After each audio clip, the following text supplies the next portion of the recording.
that's you and then a Shergill here, or whichever side. And then we'll have the drinks on either side. We had a discussion with the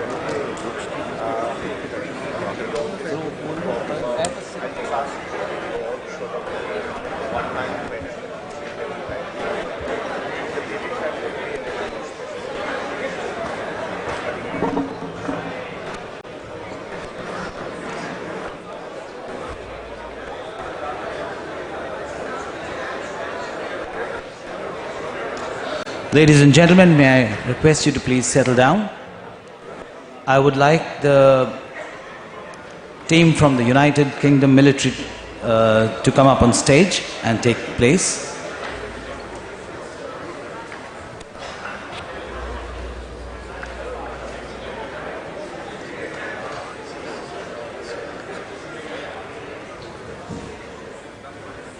Members of the UK military.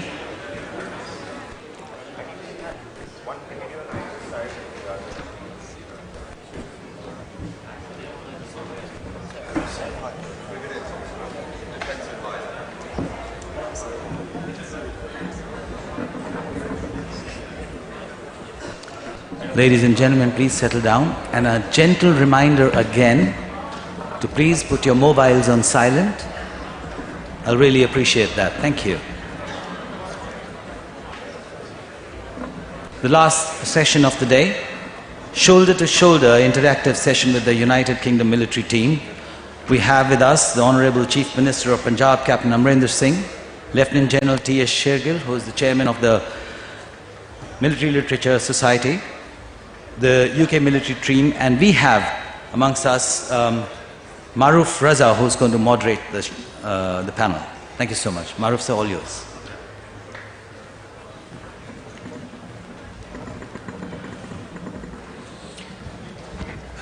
Good afternoon, ladies and gentlemen. It's indeed an honor to be moderating a session, amongst others, with the Honourable Chief Minister of Punjab, Captain Amarinder Singh, who I regard as possibly India's finest military historian.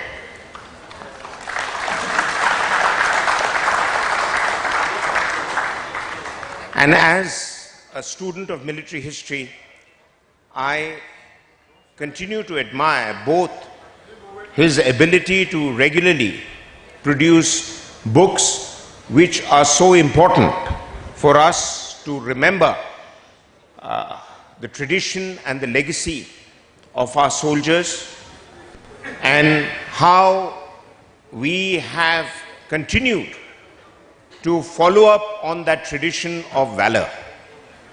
Punjab in particular is a state, I think, per capita, which would take the prize any day for producing some of the most gallant soldiers this country can hope for. And also the fact is that some of the most memorable battles in India's post-independence history have been fought on the borders of Punjab. Having said that, I would also like to introduce Lieutenant General T.S. Shergill, who to many of you doesn't need an introduction. I had the privilege of interacting first with him when he was a defense attaché in Washington, D.C., but an outstanding soldier in his own right, a historian, and those of you who haven't read his book alongside Captain Amarinder Singh, The Monsoon War, must do that, purely because it provides you so much of literature that I think the government of India can do the smart thing by making it the official document of 1965 war, because they're still to make up their mind when to release the official history. General Shergill is the son of a very well-known and a brave soldier of this land, General Mohinder Singh Sparrow, MVC and Bar. And we have a British delegation here, led by Brigadier Gavin Thompson, the Defence Attaché in Delhi. Brigadier Thompson is from the RCDS, is a product of the RCDS and the NDC, It's a rare qualification. As military men would know, you do either of the two, you don't do both, at least in our army.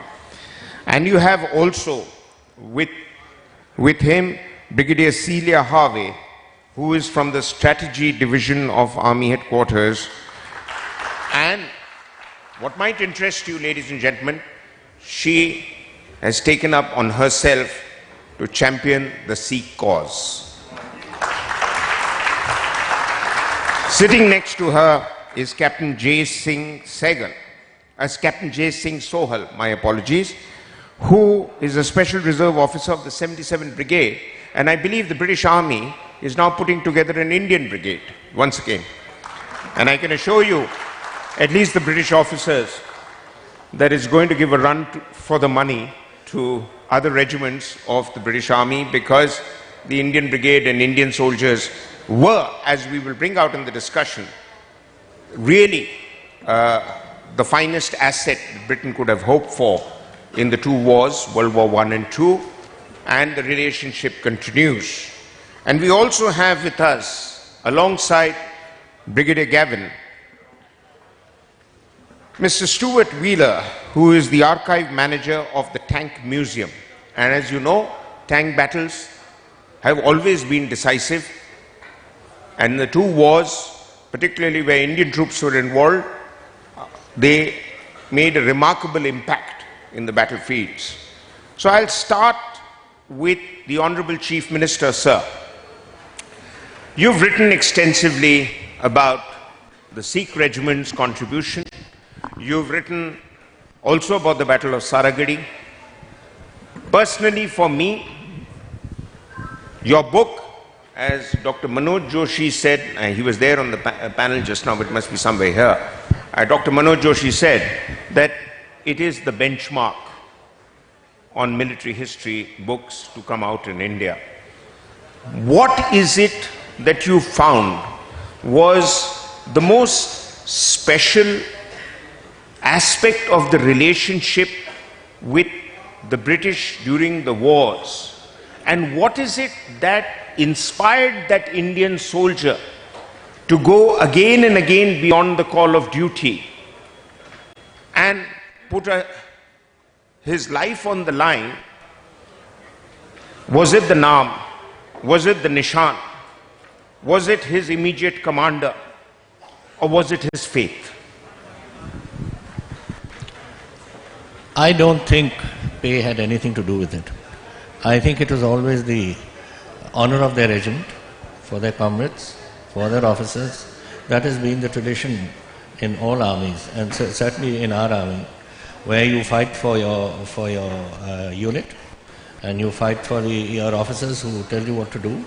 And there's a very close relationship between the officer and the men, which we have in our regiments. I'm sure it's in other regiments too, and other armies of the world.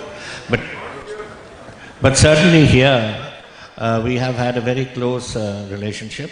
And I know, for instance, when I went as a young platoon commander, and my CO, my company commander, told me, first you pick up all the records of the soldiers and go through every dossier and find out what his problems are, find out where he comes from, and and you must know them by their first names.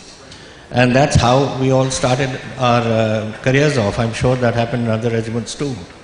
And so you build and then of course in our army it's been this, that most of the time you're sitting in the field areas for the infantry.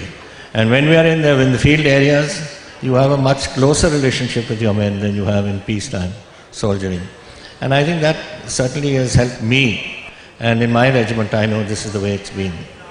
And we've had a very, as I said, look at the time when we had the Battle of Raja in 1965.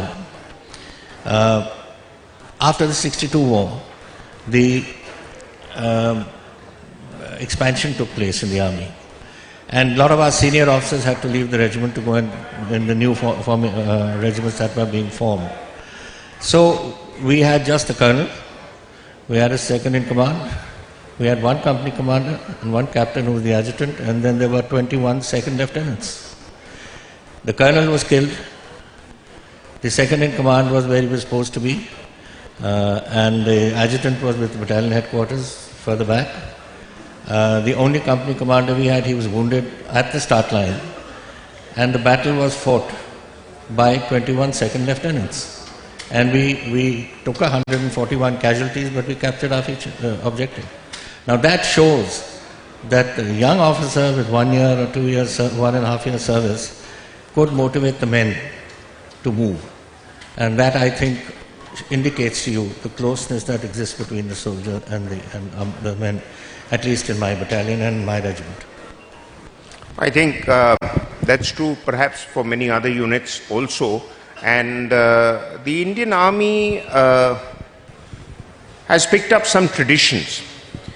This team here, as you know, sir, is on a visit from the UK.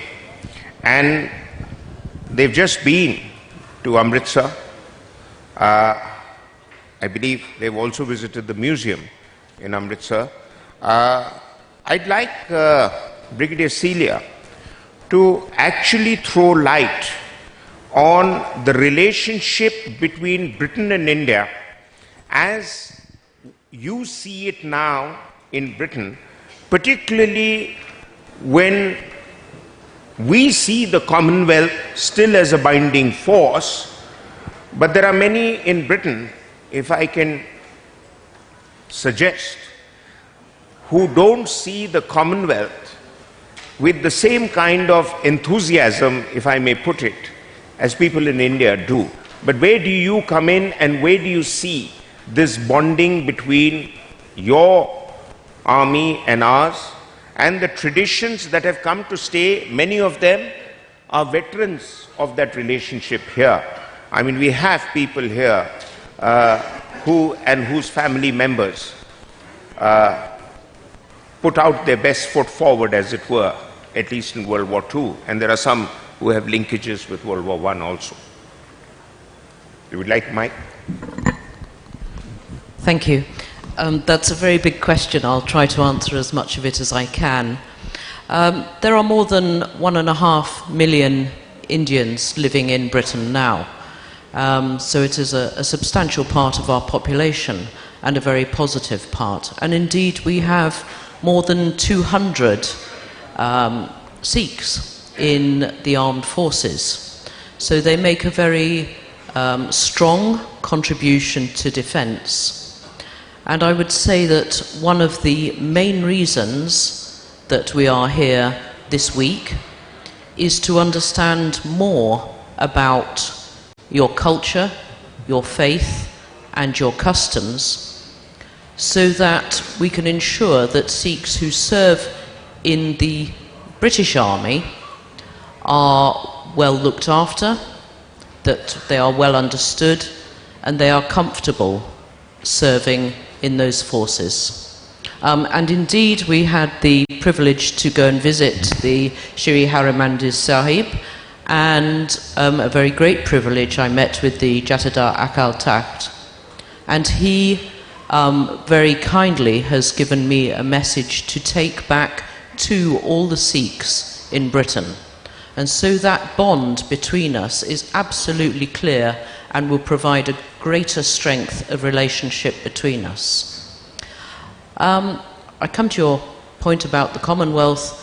I have never heard a Briton say that they did not favour the Commonwealth. I believe that our relationship with all the countries in the Commonwealth, and particular India, is as strong as ever. And indeed, we are having a strengthening partnership between our two countries, sharing ideas, sharing practices. I had the privilege to speak at the Centre for Land Warfare Studies about the future of modern warfare. And we were sharing ideas in that think tank about modern technology, cyber warfare, specialists that are necessary in the world we now live. Right. Well, we'll discuss a little more about Commonwealth probably after the session. But Captain Sohal, can you take this thing forward from where the brigadiers left and explain to us that what is it now that with the 77 Brigade,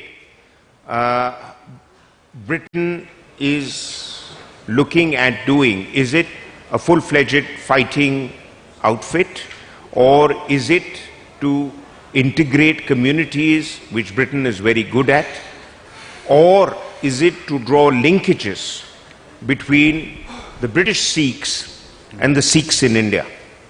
Yes, thank you for that question. If I may, before I answer that, say how much of a privilege and a personal honour it is to be here with the Chief Minister, someone who I very much look up to as a role model. And in answer to your question, 77 Brigade is a very new concept for us in the British Army. When we were looking at, in 2014, 2015, the concept of how we operate and how we tackle some of the new threats and issues that we see within the information space, the various elements of the British Army that existed at the time, including Media Operations Group, which I was then a part of and deployed as a part of in 2015, were brought together within a structure known as the Security Assistance Group. Thereafter, the conceptual analysis took place of just what the British Army needed and what the capability was needed to tackle some of those emerging threats within the information environment. So, as a part of this journey, the British Army and Brigadier Aitken at the time, who was brigade commander, very much looked at lessons that could be learnt from our history, and he turned to Indian Army history during the World War II period for a reason, because one of the key things that came across in that analysis was the levels of success, the high professionalism, and the innovation that took place within the Indian Army at the time, and certainly within Burma, where we see war being fought with limited resources. Of course, during World War II, much focus is on other theatres of war, but Burma isn't as prevalent in people's research or academic research in particular. So from there, a concept emerged of just what was it about the Chindits that enabled them to beat the Japanese, who were seen at the time as undefeatable. And so the study into long-range penetration group and what they achieved brought back these lessons, and the Brigadier and the Army at the time very much embraced this idea of bringing the concept and bringing the understanding from 77 Brigade of the Indian Army back into the UK to look at how we can frame new problems from the lessons of the past. Right, great. General Shergill, sir, I've not left you out. Sorry, I've left you out now, but I'm just trying to balance it all out. But you being a cavalry officer, your father was a very distinguished cavalry officer also. The Armoured Corps played a very important role in the two wars.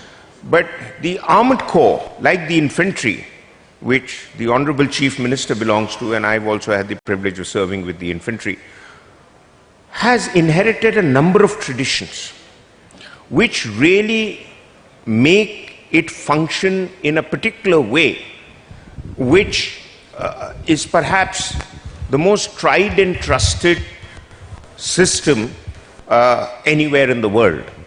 And one of the things that the older armoured regiments at least have diligently followed, including yours, Deccan Horse, is the class and caste composition of the squadrons.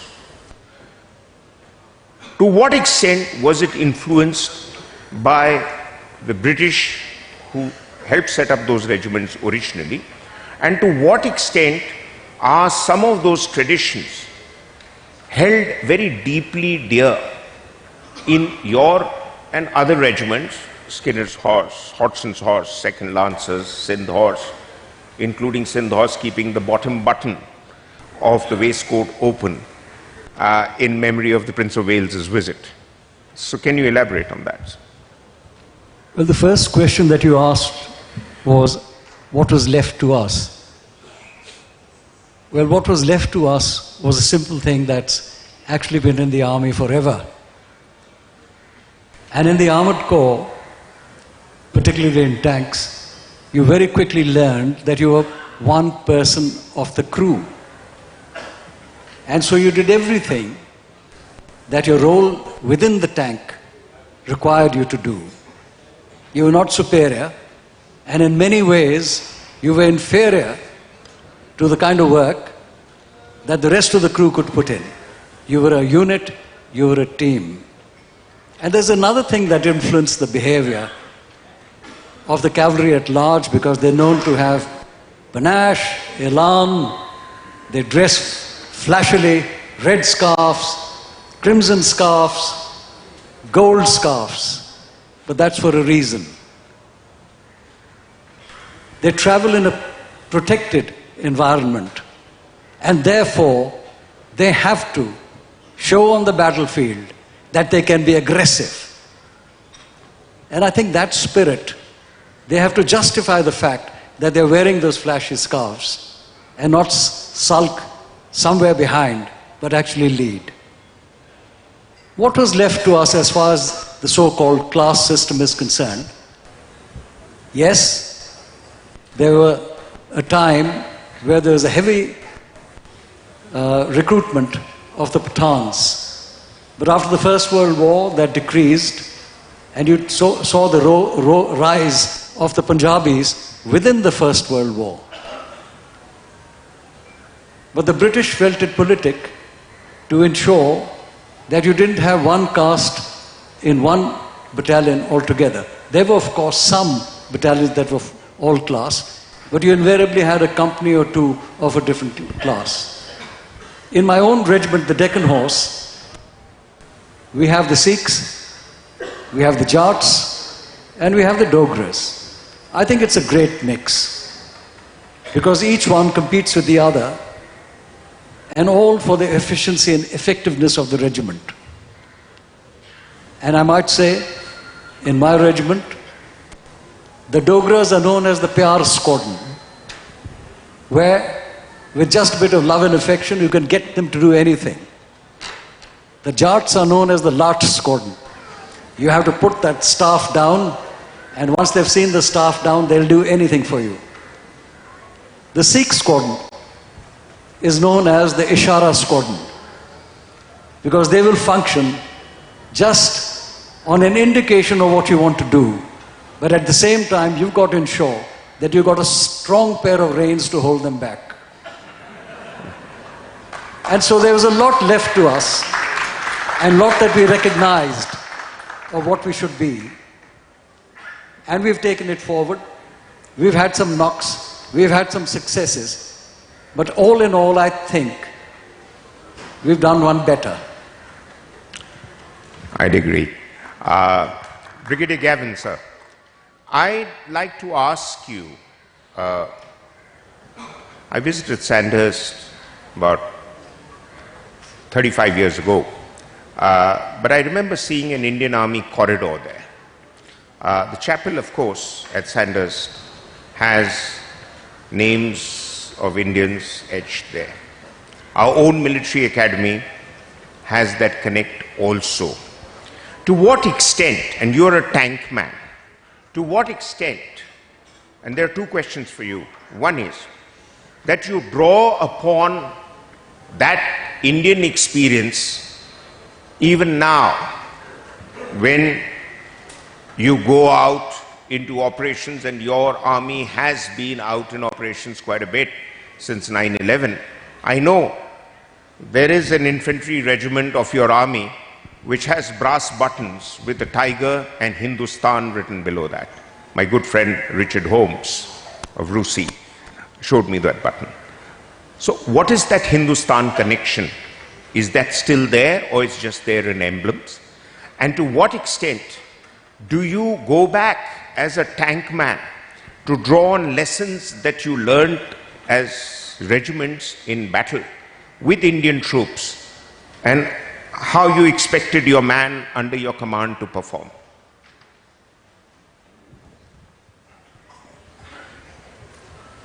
There are sort of big questions of the universe, which I'll try and answer in about 2 minutes. But just where you started, and I think it's worth mentioning that you started at Sandhurst, and you mentioned the Indian Army Memorial Room, and it's worth letting you know that in September this year we reopened the Indian Army Memorial Room, because for a long time it hadn't been looked after as well as it might. It is the preeminent hosting room at Sandhurst. Whenever dignitaries and delegations come to Sandhurst, they're always hosted in the Indian Army Memorial Room. And through collaboration between three organisations, the National Army Museum in the UK, USI in India, and the British High Commission, we have formed a memorandum of understanding to keep the heritage of the British Indian heritage alive. But we've just reopened the Indian Army Memorial Room, and it's had a very, very expensive renovation. The stained glass windows have been repaired. There's some fantastic displays, medals, paintings, and now every time foreign delegations come to Sandhurst, they'll be taken into the Indian Army Memorial Room, which I think is emblematic of the fact that the engineering of the British Army is still heavily dependent on its Indian heritage. Some of you will have seen Brigadier Alan Mallinson on these panels over the last 2 days, and he talked about his book, The Making of the British Army, in which he doesn't go chronologically through the history. What he does is he tries to identify those major muscle movements, those defining moments in the history of the British Army that made it what it is now. And one of the aspects that he says is the relationship with India was a formative relationship in the way that the British Army developed in the 19th and in the early 20th century. So I think it is completely wired in to the British Army, its Indian heritage. If you look at Sandhurst, the book that we're all given at Sandhurst when we join is a book called Serve to Lead. And that in itself, if you like, is derived very heavily from the lessons that Slim brought out of the 14th Army and Burma, in a way in which a British officer and an Indian officer very seldom talk about their careers and very frequently use the word service when they describe their time in uniformed service. And that's a common thing between us, and the bond, I think, part of the bond for that is the experience of the Second World War, if not the First World War as well. Great. And I would also just like to add on that one that we have talked a little bit about the negligence in reflecting on Imphal and Kohima sufficiently. But if you Google it, you will see that in very recently, the British public was asked to vote for which it was the most important British battle in history, and Imphal Kohima came out as top. The British public voted Imphal Kohima as the most significant British battle of all time. So I think those examples give you a sense of just how important the Indian heritage is to the British Army now. Yes, I'm aware. I've been to both the war cemeteries in Imphal and Kohima, and of course, Imphal is not quoted that often, though there is something inscribed on the memorial there, which says their memory liveth forever. But it's Kohima where it was said, when you go home, tell them of us and say, for your tomorrow, we gave our today. And I'd like to, by that, introduce Mr. Stewart. You, being a historian about tank warfare, in some ways, the use of tanks and armored vehicles, though they moved in from very narrow roads and the armored force could not exploit the advantage of maneuver that open spaces would give them, but on these hilly roads coming from Dimapur to Kohima and Imphal, they made a difference. At the same time, tanks made a huge difference in North Africa. I'm talking of World War II. World War I was when they were introduced, as we know. What is it that you go back into your records to remind you that what worked for you on the Burma front while using tanks and not being able to exploit the one advantage they should normally have, that is the ability to maneuver?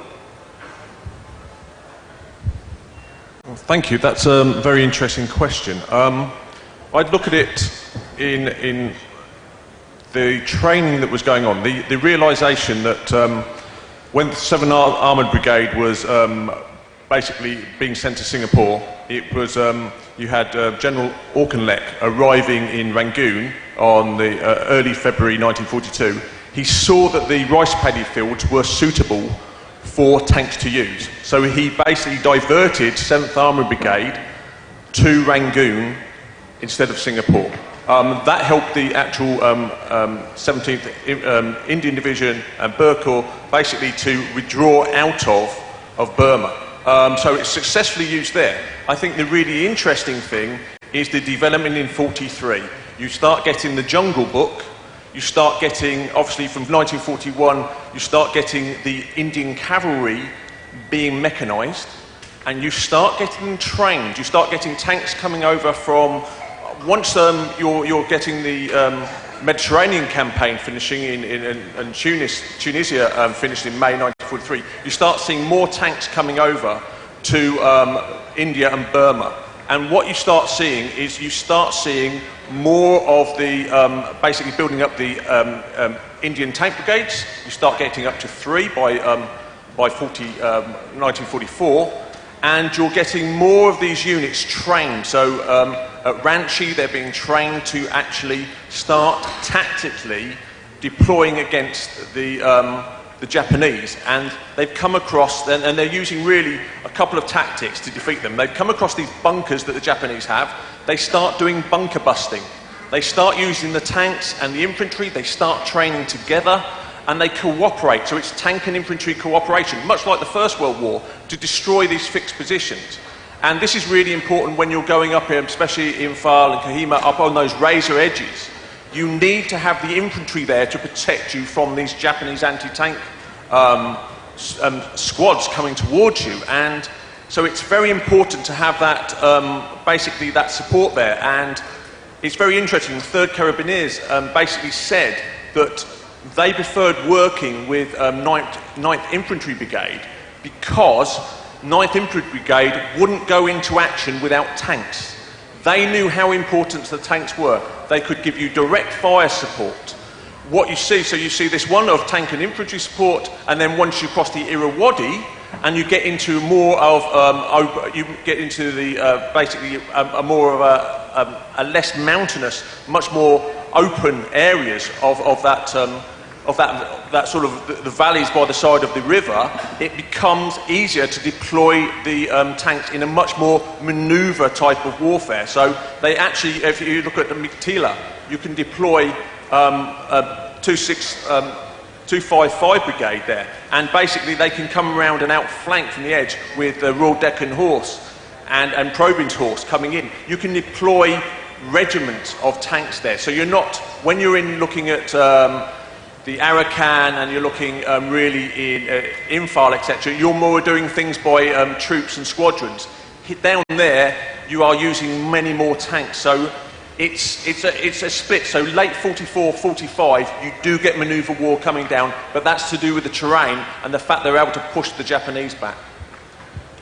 Yeah, and above all, in the last part of the assault, the tanks are with you. They provide the infantrymen the cover to get to the objective from direct enemy fire. But Honorable Chief Minister, sir, you've written about the Battle of Saragadi. You've written about the other actions of various units of the Indian Army. I have all your books, including the one on World War I. Which were the battles that you would look back and say were the defining battles in Indo-British military cooperation in those 2 great wars? Saragadi was a different sort of a battle.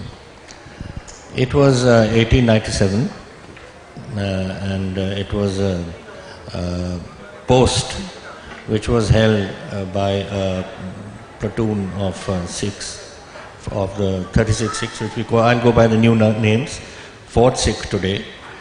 And it was the communication fortress between two forts, Lockhart and Gulistan. And this was along the line of communication to the Chagru Kotal Pass, from where the force was supposed to turn right and go right into the interior of tribal areas where they'd never been before. That was one part. But I want to go a bit further, because at that time there were 4 Sikh battalions. If you know that the Sikh regiment only came into being in 1846 after the signing of the Sutlej Treaty. 10,000 Malwai soldiers had been removed and sent back to their villages.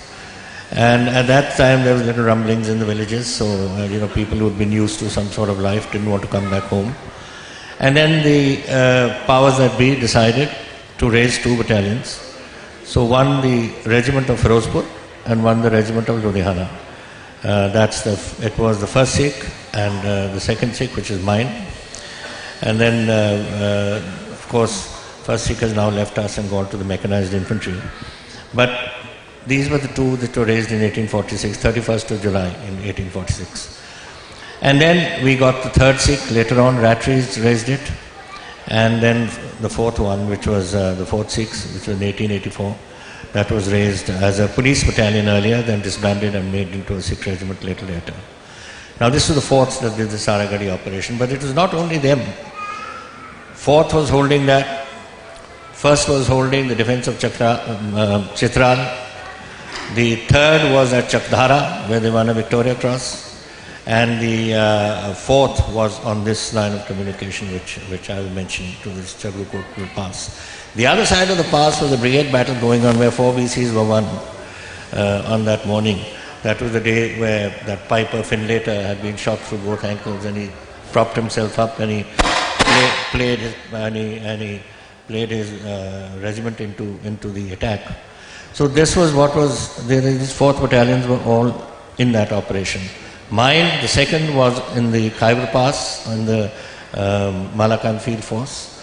So we were all operating in that area, but that was, a very young sort of operation for us.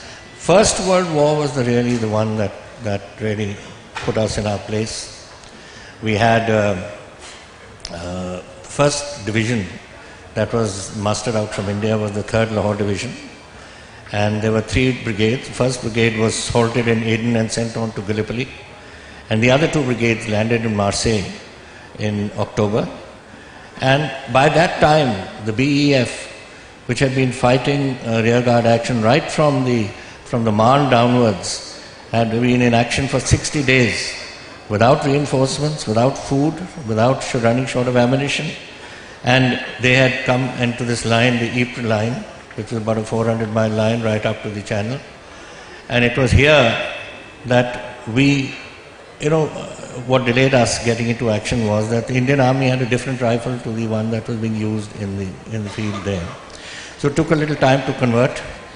Ammunition was different and it took a little time to convert. But anyway, by the 7th of November, we were put into the field, not as a battalion, but as a platoon here, a company here, to fill the gaps where the British forces had lost their men. And my colonel wrote in the war diary, if you read through it, that I don't know where my battalion is. There's a platoon here, a section there, a company here, and something else there. So that was how the first action took place. Then, of course, when reinforcements started, the battalion came together. We had our brigade, the Jalandhar Brigade, was the first brigade to go into action. And we had the 47th Sikhs, which is now the 5th Sikhs, and mine, the 15th Sikhs, which is now the 2nd. And then it had the 129 Baluchis, and it had the 1st Manchesters. So it was a 4 battalion brigade. And then they fought. Now the 5th has a very interesting reputation. Our minimum height was, for the Sikh regiment, was 5'7". And then these Sikhs who were below 5'7" petitioned the government that we have the same material, we have the same heart, and we are just shorter than the others, so why can't we be formed into a battalion? And that was in 1901, the first 5th, 6th took birth, and they were all little fellows. But their performance in the first Battle of Ypres and the second Battle of Ypres was brilliant. They took very heavy casualties. They fought like anything. And there's a story which goes around that they attacked when they should have not been attacking. They occupied the German village which was occupied by the Germans then, and they saw these little fellows chasing the Germans around with the bayonet. So but they took very heavy casualties. We took, all of us took heavy casualties in that. But in Mesopotamia, where the 4th and the 3rd fought together, both battalions were wiped out. And they had to, in fact, even in Gallipoli, when the first Sikhs, which were part of the brigade that was detached from the 3rd Lahore Division, was sent to Mesopotamia, they were sent 1,200 strong because they didn't have enough, they sent the reinforcements along with them so that they couldn't back up later on. And they took 1,400 casualties, so more than their strength. So that was, and there were no officers left. In fact, the last officer they had was a Second Lieutenant Savory, who later became Adjutant General of India, and Reginald Savory, and he was Colonel of our regiment also. And he was also on the last day wounded. So then they had to, it was really the Subedar Major and some other officers were put there. Then they had to lift 2 double companies of 1st Patiala, which were now 15 Punjab. They were on this Suez. And they lifted 2, they had a double company system then, they had lifted 2 to come and reinforce this battalion. Another reinforcement coming from India, the ship was sunk, so the entire lot were drowned. So it was a very heavy casualty. It was not only with us, British regiments were wiped out. It was a very different thing. But it took time for the Indian soldier to really adjust himself to was artillery shelling. That is something which we had never been. We'd been on the giving end, not on the receiving end in the frontiers and all that area. And we had never been under fire.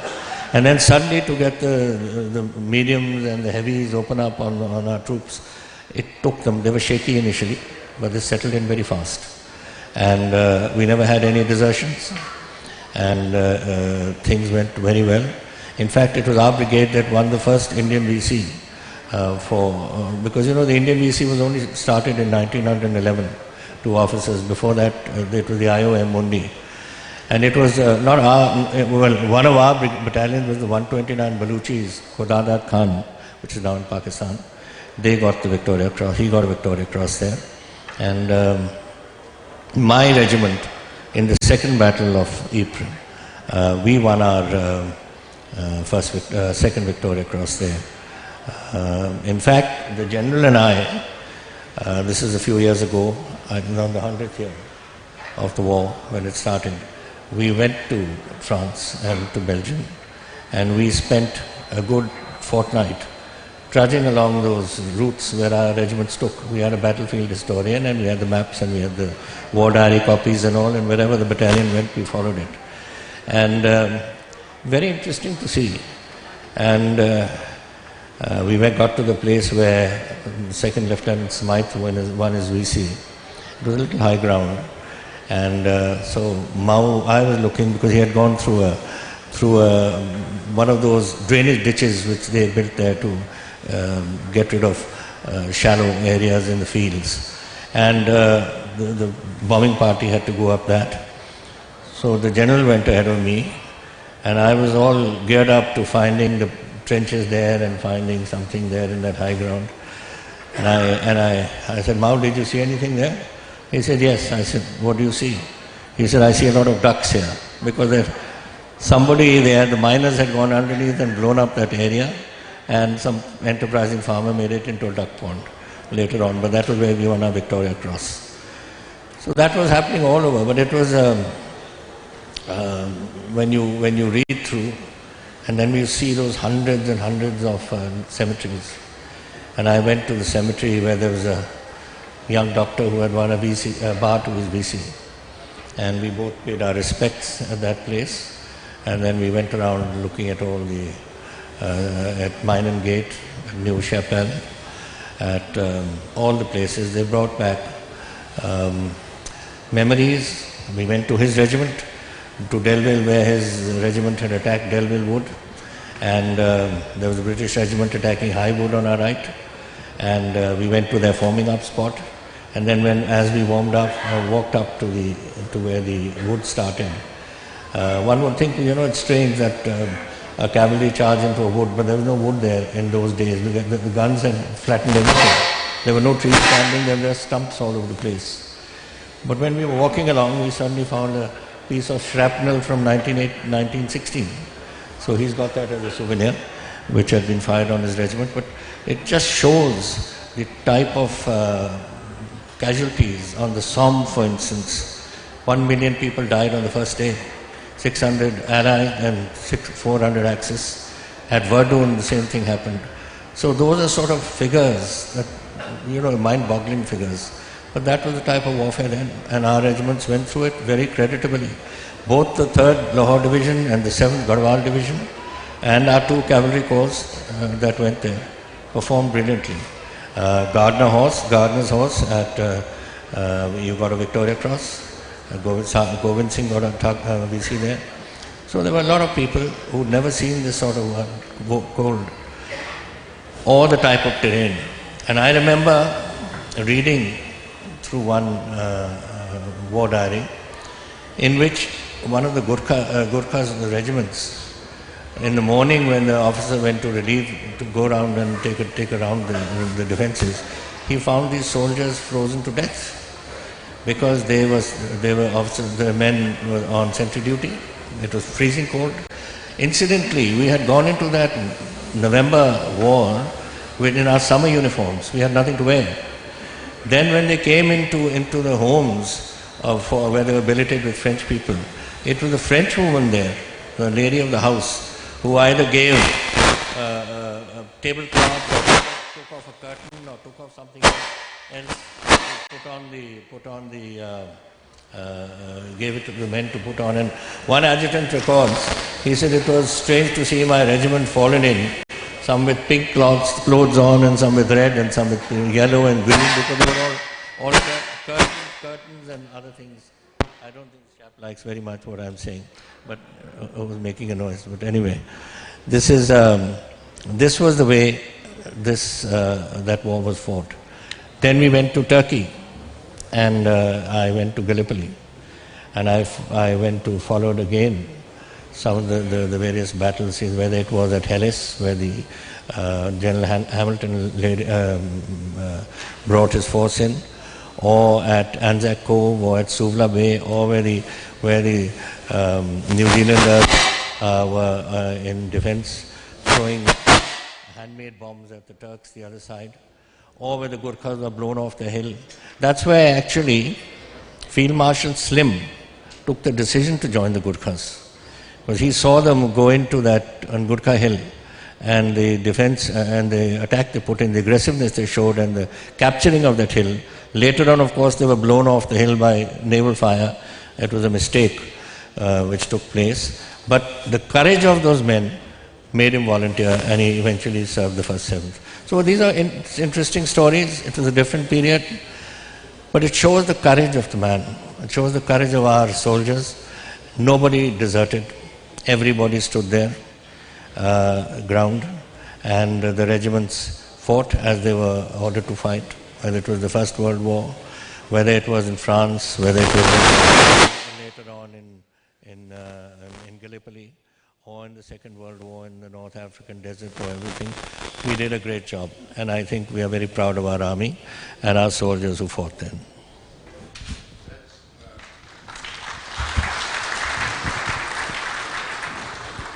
That's a very comprehensive account, sir, and thank you very much. And I must say that our army, your regiment in particular, has kept up that tradition even after independence, where we've got 2 Paramveer Chakras to your regiment, and there are 1 or 2 more that could have been given had the citation been written correctly.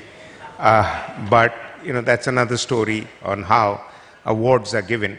But I'd like to ask General Shergill, you were with the Chief Minister in all those battlefields. Your regiment has also earned the Victoria Cross, if I remember correctly. What is it that crossed your mind?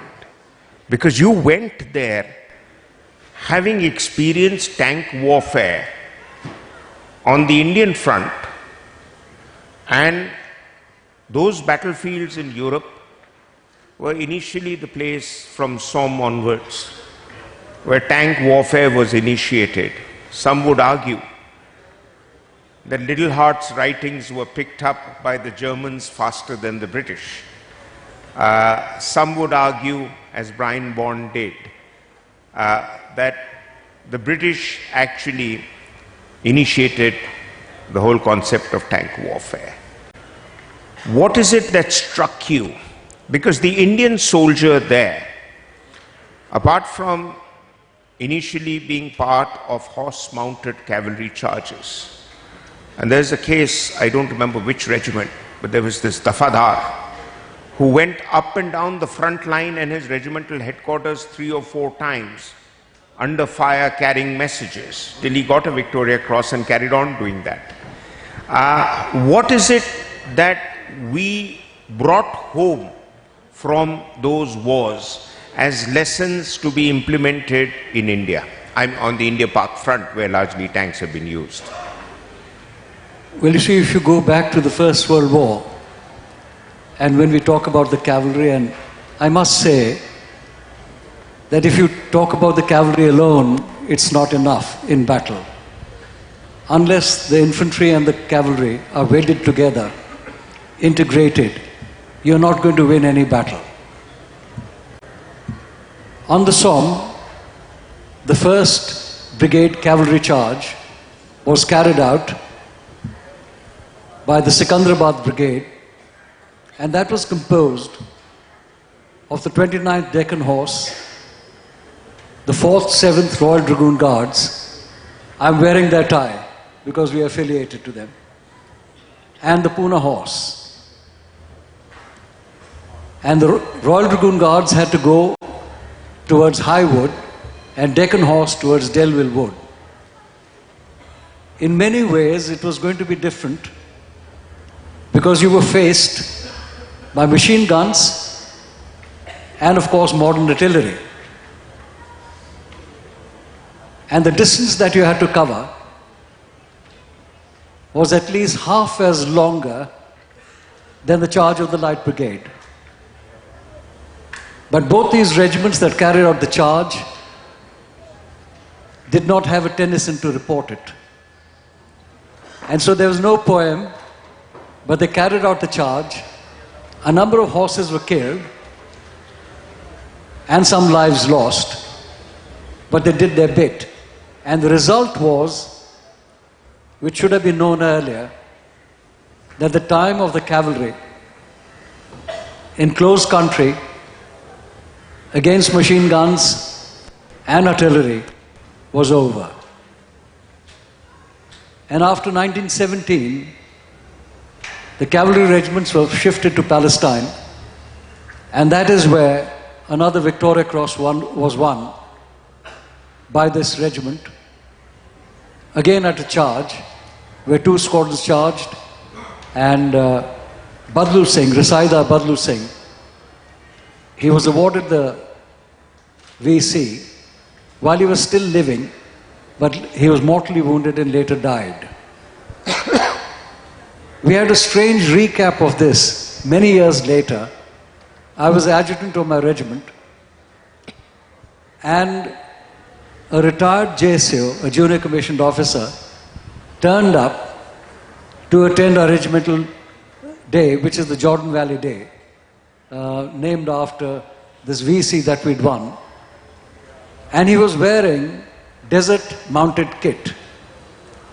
He was wearing jodhpurs, he was wearing a khaki jacket, and he had chain mail on his shoulders, and he had the 2 stars of a Risalda. So we decided that we must give him an opportunity to speak at our darbar. And not many people get a chance to actually speak at a regimental darbar, apart from the colonel of the regiment, the commandant, and the Risalda major. So here he was put up onto the stage, and he went on to say that it was a great day, and Badlu Singh was mounted on a horse that had a very hard mouth. And when the bugle blew for the charge, the horse took off and never looked back. It took us precisely 5 seconds in getting hold of him and pulling him off the podium, because that's not the way it had actually happened. And this gentleman was the head clerk of the regiment and had nothing to do with what was happening on the front. That being said, it was a strange equation for Indian soldiers to be led by British officers. And during the Second World War, it became even more grave, because with the losses that had occurred amongst the English ranks, the officer cadre was thinly spread. And to the effect that many of the country-born Britishers were looked upon to fill the ranks of British regiments. And I remember I was told this by Major Lewis King, who used to live in Missouri. And so some of them, these young fellows, who got together, put through the officer training academy, and then sent to British regiments, where they were promptly refused. And so the government didn't know what to do with these officers, and eventually merged them into a liaison corps. However, during the battles, particularly in Burma, there were units who had lost all their officers, but it's the junior commissioned officers and the NCOs who continued fighting and leading their companies and platoons into battle. I think there was a great meeting between the British and the Indians, and particularly in Burma. We have to remember that we had Field Marshal Slim, who we considered an Indian general, because after all, he was from the Indian Army, but he was British. And at the same time, during this forgotten campaign, the Burma campaign, 62% of the entire force were Indians. And it is they who eventually turned tables and won against the Japanese who were amazingly good fighters, specifically in defense. What else did we learn? Like I mentioned to you, that we were in our caste squadrons. Within battalions, you had different castes, different companies. But the great thing that we took away from that was, everybody went to the Mandir parade, everybody went to the Gurudwara parade, everybody went to the parade at the mosque. We were all one. And that's the great message that we received from these wars. We were one. That's very well put, sir. I mean, that's a tradition that's still followed. Though I'm reminded of a small anecdote from Sindh Horse, where the founder of Sindh Horse, Brigadier James Jacob, after whom Jacobabad is named in Pakistan, he commanded the regiment for 26 years without a day off. And when his Risaldar Major went to ask him for a day off so that the men could go to Mandir and Gurdwara, he said, RM Sahab, I'm not commanding a band of fakirs. Get on with soldiering. So eventually we evolved into doing the things that you are talking about.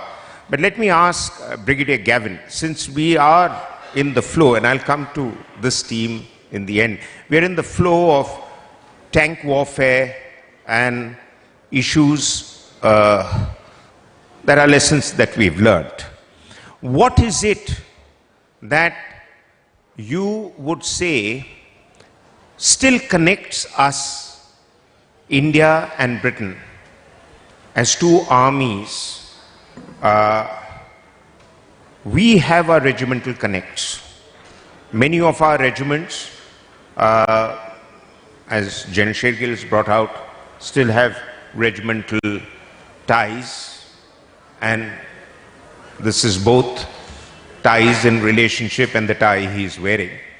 But what is it that the British Army, tank regiments there, would consider a given when you engage with Indian Army and Indian troops?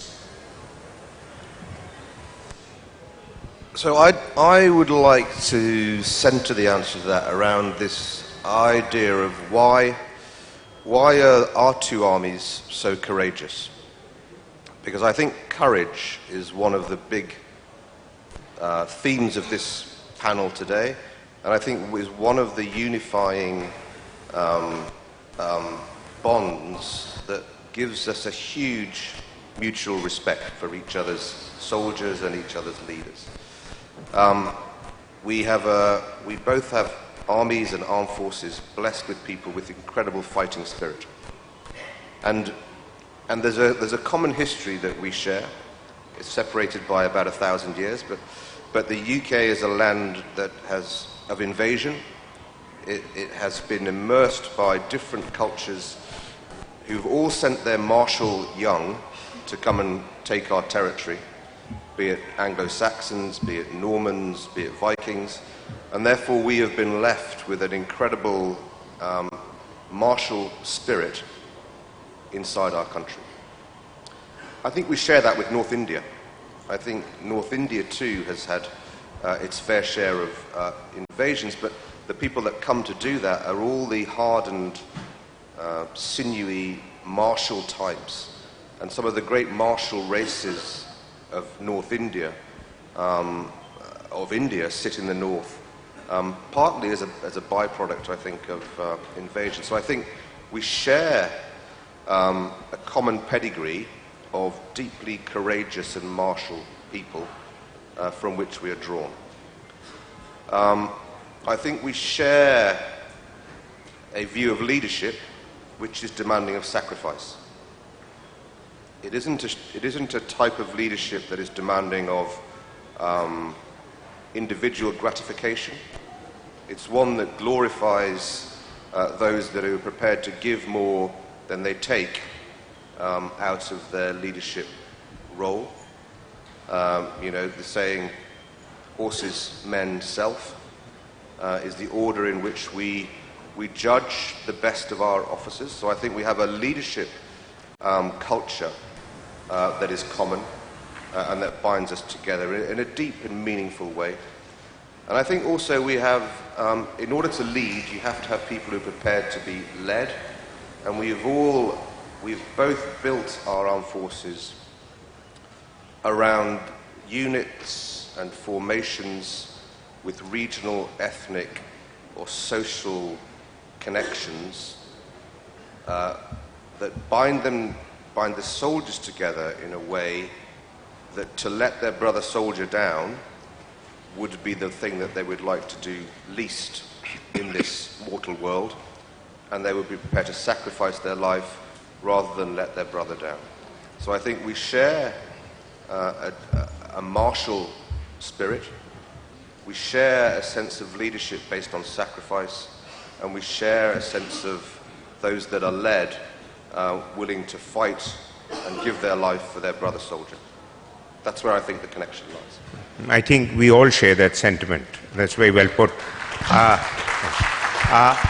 Brigadier Harvey, you just spoke at Center for Land Warfare Studies in Delhi and kind of spelt out a futuristic view, a strategic view on where you think warfare is headed. Now, one of my worries about the martial spirit of people is that modern warfare, sadly, is, in one context at least, demanding less and less of it. I mean, if you look at President Obama's drone-centric foreign policy, you saw drones being rained on people who were some of the bravest men on earth. People in the AFPAC region, the frontier men of Pakistan, the people in Afghanistan, and often they didn't know where the drones were coming on. As Churchill once said, that when you meet the Pathan at the Khyber, he shakes you by the hand with a look in the eye that you might be the King Emperor or the Viceroy of India, but I'm as much a man as you are. I would say that for the Sikhs also. Where is modern warfare headed in terms of using that kind of spirit, that kind of fighting tradition, and how can that be brought into play? Can a man sitting behind a computer screen firing a drone be required to have the same level of enthusiasm as he would have if his company commander told him, get off the bloody trench, as they did in World War I, and show them your cap badges? That is indeed a very difficult question. It is one of the problems that is exercising us in strategy at the moment, is how we train an army to be equipped for a warfighting division, while also being able to conduct smaller size operations such as Iraq, Afghanistan, in a context where we are experiencing constant competition, as you describe, but those activities below the threshold of war, and competing and overcoming terrorism and extremism. We can learn a lot of lessons from the past, as we've been doing during this festival, but we must also constantly educate ourselves to remain relevant, so that we both have armed forces that are equipped for the future.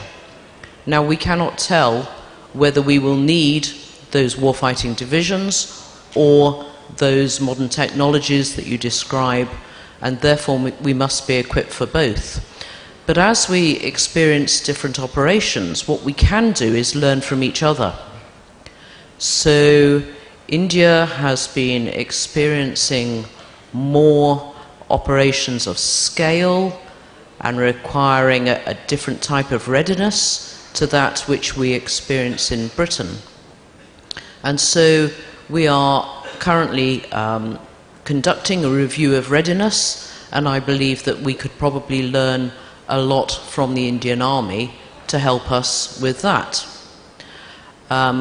Likewise, in Britain, we are putting a huge amount of effort in organisations such as 77 Brigade, where we look at the modern technologies to counter some of the very different types of warfare.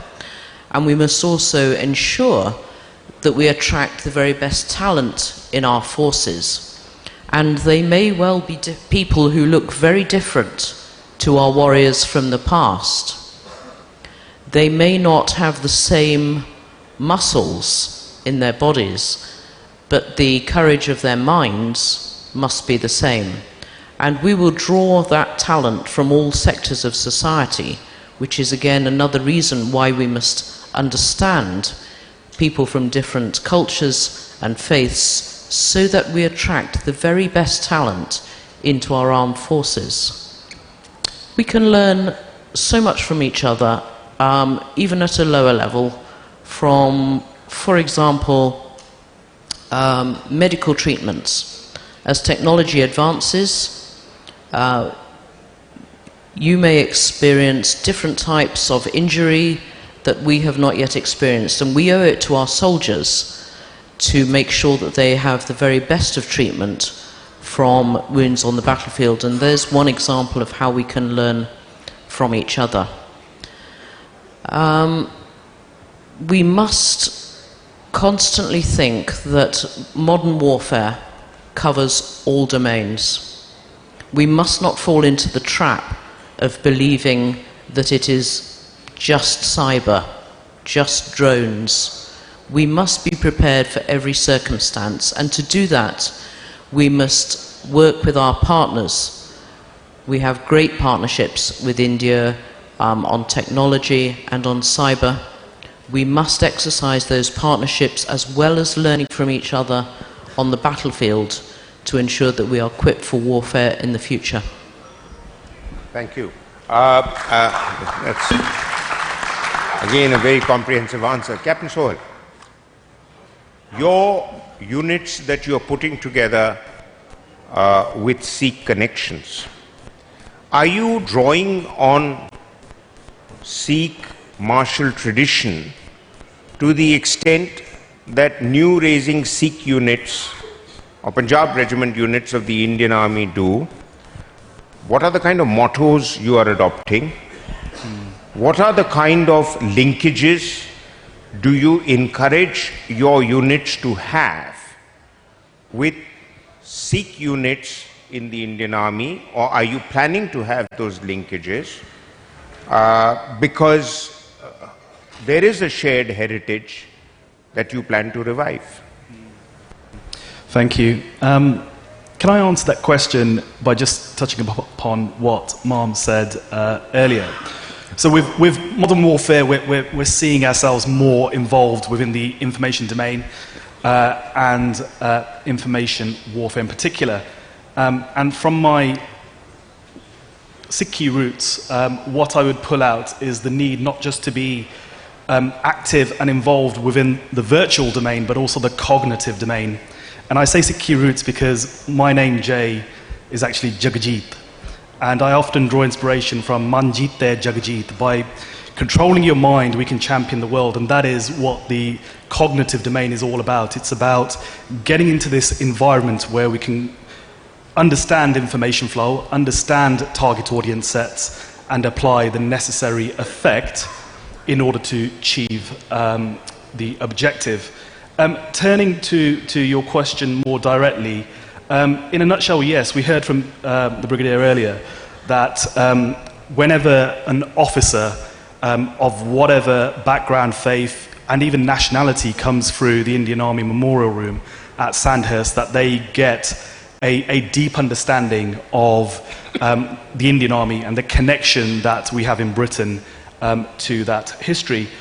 In specific terms, we have since 2013 commemorated Sadagari Day in the UK as well, and you'll all be very familiar with the commemoration here in India, but this was something that post-47 wasn't marked in the UK. But we've brought it back with a view of deepening those relationships between Britain and India, and also exploring those relationships within specific units. So I'm always amazed with the history that I encounter, even within regiments when I visit officers' messes up and down the country, of the linkages back. And part and parcel of the task I've taken upon myself within uniform is to encourage more officers of all levels to be confident in exploring those linkages and seeing where they may materialize. So it could very well be within the cognitive knowledge-based domain, understanding from past battles, but also practically visitations like we have this year, but also last year as well, when we brought the Army Engagement Group to this very festival. And let me end by saying, when we look at those linkages and the importance of Sikh martial tradition, it is inspirational, it is quite moving, and it's a testament to the modern British Army that we not only explore that, but we are actually going abroad and furthering that exploration. So battlefield studies, as we heard earlier, often do take place within the Western Front setting. But one overseas tour that I did with 77 Brigade in 2016 was to Burma itself, and seeing where the Chindits fought for the very first time, possibly the very first time since the Second World War, going as far up as close to the Chinese border in a place called Maechina, where Tun Bahadur Pun earned his Victoria Cross. This was a Gurkha, and I got to read out that citation at that very location. So that deeper understanding we get from our shared history certainly brings out those shared values, and I feel quite proud of being one of many that provide that living bridge between Britain and India. Wonderful, wonderful. And Mr. Wheeler, as a historian of tank warfare, where do you see future tank battles taking place? As Little Heart said, if you want peace, then understand war. But having understood war, where do you see the usage of tanks, particularly in the light of the fact that more and more conflicts since World War II have veered towards the low-intensity type? And yes, we did see tanks being used between India and Pakistan in 1965 and 71 wars. We did see the Arab-Israeli wars of 67 and 73. And we did see the first Gulf War of 1990-91. But what next? That really is a really interesting question. I think if we look to recent history, we've seen obviously tanks being used in the Ukraine with Russian-backed insurgents having tank support there. We've also seen obviously tanks being used in Afghanistan, again in a fire support role. I think that if you're looking for future warfare, you're looking for countries that maybe have a large land border, because as we've seen with the French in World War II, if you develop a defensive system like the Maginot Line and you put your trust in that, then it can be overcome by planning and surprise and other tactics. So I think you need to think about where you've got vulnerable areas, where there are gaps, where you can deploy armour and exploit armour, and look at it in that way.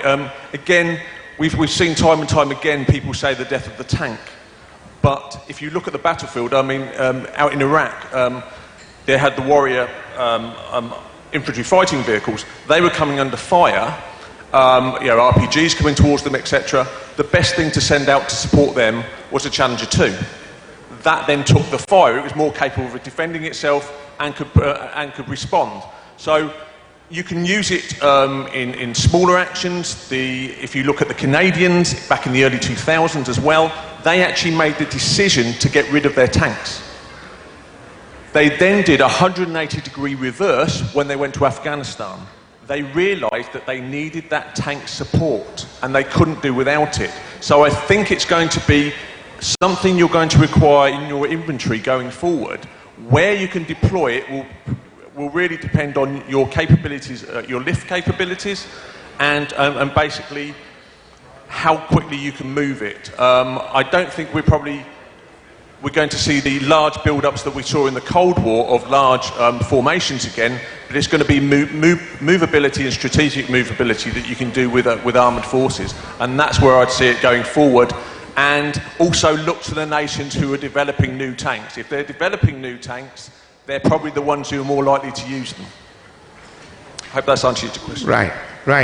May I now request the Honourable Chief Minister, sir, for the final word on Indo-British relations during the two wars and the history of British military presence in India, how it has influenced our current day regimental bondings, how it has influenced our traditions, and above all, how it has influenced the way our units are made up and how they are motivated to fight. I think we all know our Indian Army has where its genesis goes from. We've started, of course, there may have been little units in different parts of is this something wrong? I think there's a problem with your mics. Is that better? Yes.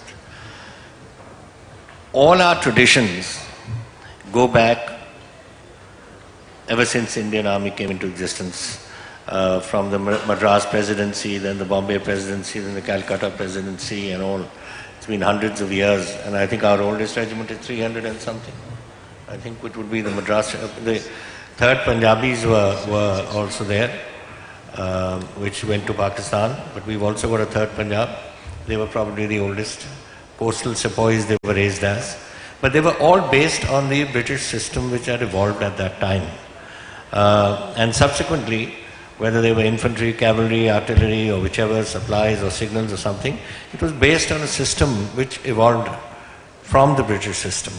And that is the way it's been. All our regimental traditions are based on that. And whether anyone likes it or not, that is the way it's been for hundreds of years. And you may have a different sort of outlook to life today in the political field, but that doesn't change the system that exists in the defense services. We keep a very close tag with our officers of our regiments who have retired in 1947 and gone back to Britain. Unfortunately, there used to be annual day of Sikh Regimental Day, for instance, and most of us used to go to join them in London. But now, so many years have passed, there's nobody left. But happily, the 2nd and 3rd generation are also keeping things going. Now, I'll tell you a story. In 15,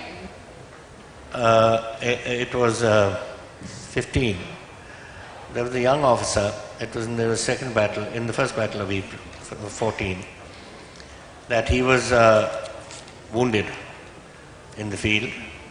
He was Lieutenant Henderson.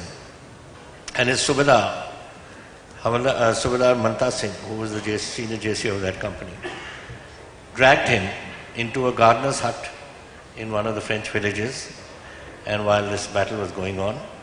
And at night, he took the Frenchman's wheelbarrow, put this young officer in it, and wheeled him back to safety.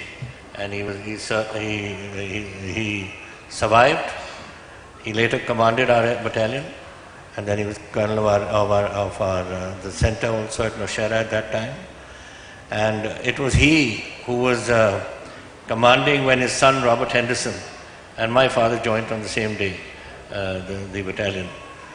And then, of course, Robert, who we all loved and knew very well, he passed away. But his son carries on that tradition, and both Manta Singh's son and Robert's son are the greatest of friends, and their children are the greatest of friends. And once a year, when the day comes, they all get together. So it's a tradition that is going on, and if it's with my battalion, I'm sure it's with so many other battalions too, which is happening. So these traditions you cannot kill. We have stories that go back, we have traditions that just evolve, and that is something that must come in. So our association with the British Army is a very close association. And as the Brigadier said, we can certainly cooperate. I hope that our government also looks at it that way. Cooperate in the form, we have a whole command which is the Army Training Command, and it's also for evolving future plans, and so can they. So why don't we work together? Because I don't see us in any way not having a warm relationship over the years that are going to come. So I hope this happens, and that we work together in the future too, and that both our armies work closely together, and not only that, that they continue, and whenever the chips are down, maybe someday, we'll fight shoulder to shoulder again, and that's what we are all waiting for. We are soldiers, and that's our job. And if we can fight with those who we fought with for years and years, it would be something that would be. But now I think one last question I would like to put to this panel, particularly from Britain. You know, Afghanistan is a contentious issue. Now we've had the first Afghan war, we've had the first Afghan war where nobody came out but a dog and his doctor. We've had the second Afghan war, we've had the third Afghan war. We know what the Afghans are like. Even Maharaja Ranjit Singh never went into the mountains. He drew them down from the mountains and fought them in the plains. Why have you gone and got stuck in Afghanistan again? That's what I want to ask you. You have this whole experience, you have this history, you've seen what happened. Afghans are different people. If they can't fight you, they'll fight themselves. So they love fighting. And I don't think it's the right thing for Britain to really get stuck for the fourth Afghan war into those mountains again. So I think that brigadier would probably. Well, it's another question that's very difficult to answer. So, whether the military situation on the ground or not is where we'd like it to be right now, still the decision that was taken that Afghanistan, an unstable Afghanistan, was a threat to countries in the free world, I think is still a valid deduction, even now. And I think that decision, or that question at the time, demanded a response. And we, as soldiers, the best we can do is go and try and contain a security situation in the best way that we possibly can, in compliance with the wishes of our collective governments, in order that the development of the human capital and the economy and the social situation can happen. And I think maybe in hindsight we were very ambitious in our assumption that that development could happen very quickly. And the ability to hold the security line, hold the security long enough, and to develop the capability of the Afghan government quickly enough so that we could leave that security function to the Afghan government. These are lessons that you learn in hindsight. But I think none of that in any way suggests that those countries that are involved in Afghanistan now are in any way leaving. We are watching and overwatching from a position where we hope the Afghan peace process comes up with a solution that is acceptable to the Afghan people. That's very important to us. We haven't set conditionality on time on our redeployment from Afghanistan. We've set conditionality on the right conditions being in place. And it's not, and I think it's still the right deduction that countries of the free world who enjoy a very privileged existence do choose to expend their capital in order to bring better conditions to those who don't enjoy them, and to protect the populations at home whom those governments are charged to protect. Thank you very much, Brigadier. I think that's a good defense of your involvement in Afghanistan, though I go with the Honorable Chief Minister's view. I don't want to get into an extended debate in Afghanistan, but I think we are wise to learn from your lessons and stay away from the quagmire that is Afghanistan. On that note, I wish to thank all the panelists for their valuable contribution, especially so the Honorable Chief Minister, who's thrown considerable light on the various historical dimensions that made up India's relationship with Britain in the wars, and how we still carry forward that tradition. As I was discussing with the British team before the start of this session, even shared bank accounts with some regiments, and sending back prisoners after the war as guests of the regiment because of an old tradition. But more of that in some of the other books and writings. Thank you very much for being with us, and I think the audience has had a full dose. I'm sorry, I've got the warning bugle from the organizers to say no questions and answers, but I believe there are some gifts and mementos and books to be given. Thank you very much, sirs.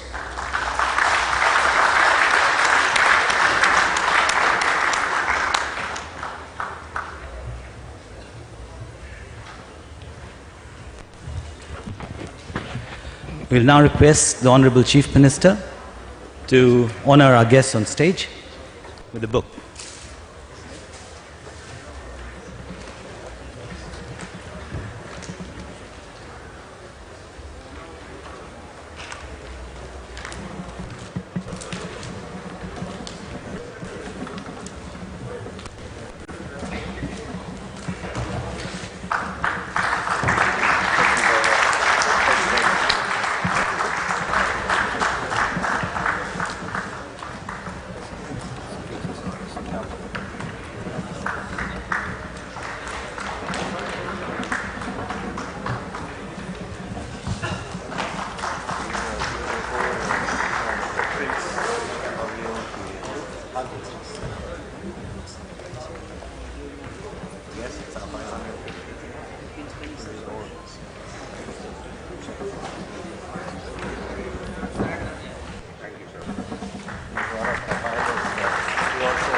some comments of yours for my show, Tales of Valor, my TV series and I would.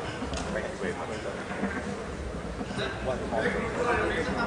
Come on now. We're all showing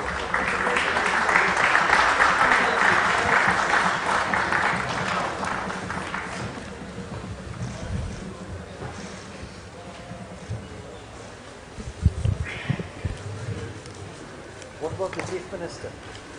I've got one. You got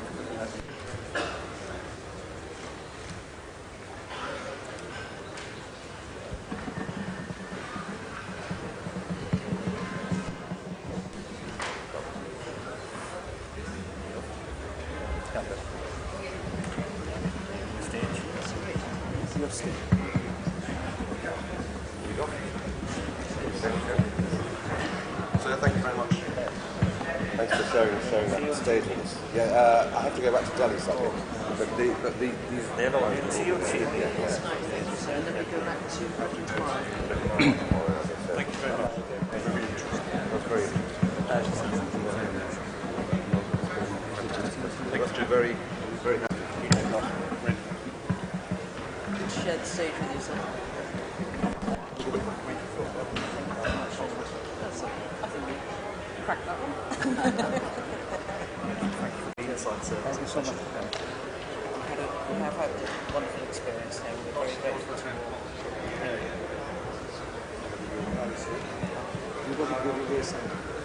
all. Manpreet sir. I'd request the Finance Minister, Manpreet Singh Badal, to come on the stage, please.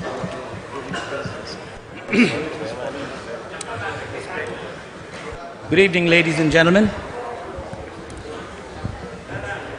For those of you who think that these 3 days is what the Army Literature Festival is all about, let us take you through a journey.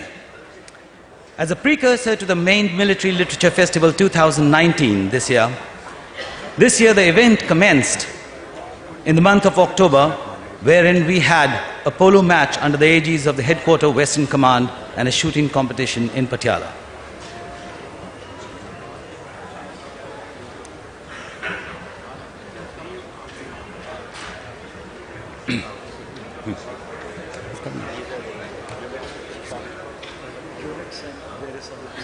And the children will stand in front for the mistake.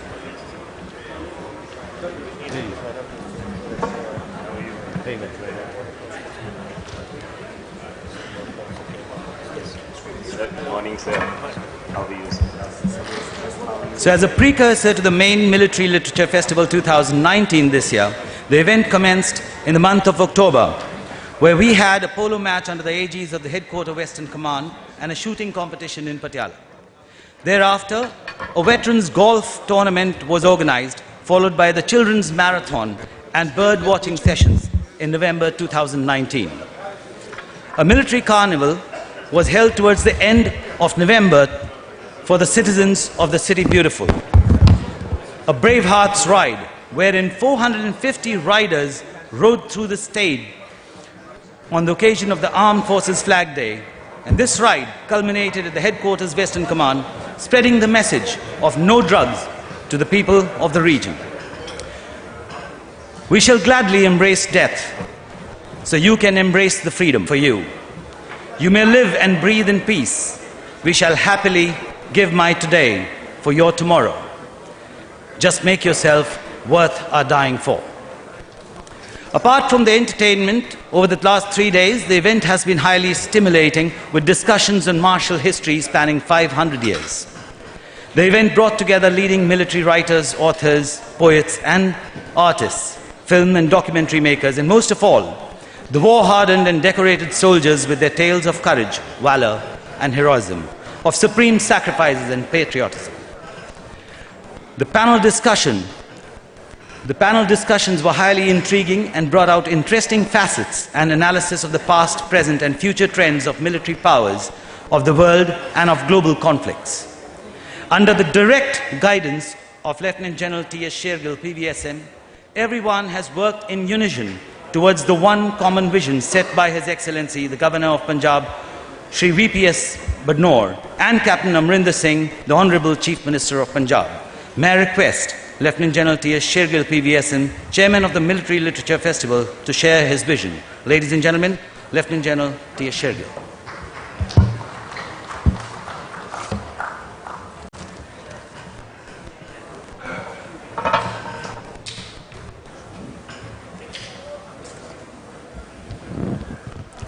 Honorable Chief Minister,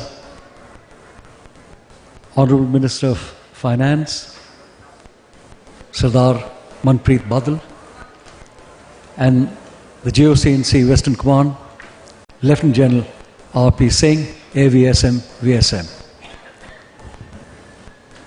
We are indeed very fortunate that we have in the Tri-City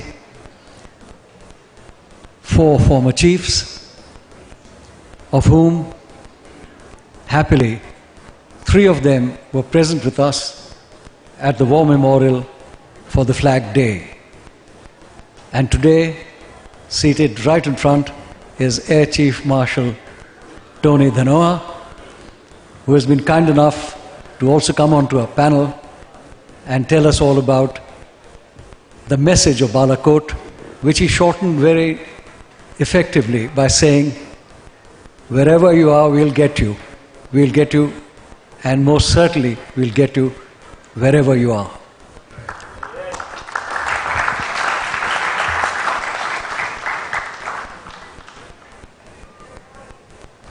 What we're going to do now is to honor various people, Victoria Cross winners, that is the regiments, and also people who have worked for this function. And I might add that the people who worked for this function are entirely volunteers.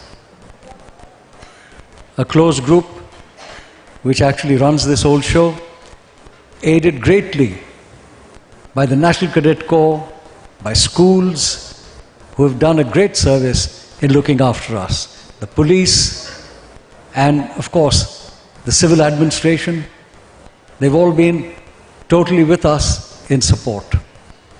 We could have done nothing without Headquarters Western Command, who have always been strongly helping us in every way. I must add that as we go into the next year, we will be looking at the remainder of the 75th year of World War II, and so there will be something more about Burma, and of course the island hopping operations in the Pacific. And we'll also celebrate the 80th year of World War II, which starts with the German operations in France, Dunkirk, and between July and November of 1940, the Battle of Britain. And having said that, I would request the Honorable Chief Minister if you could kindly step forward and honor the various people who will come up and receive our appreciation from them. Thank you.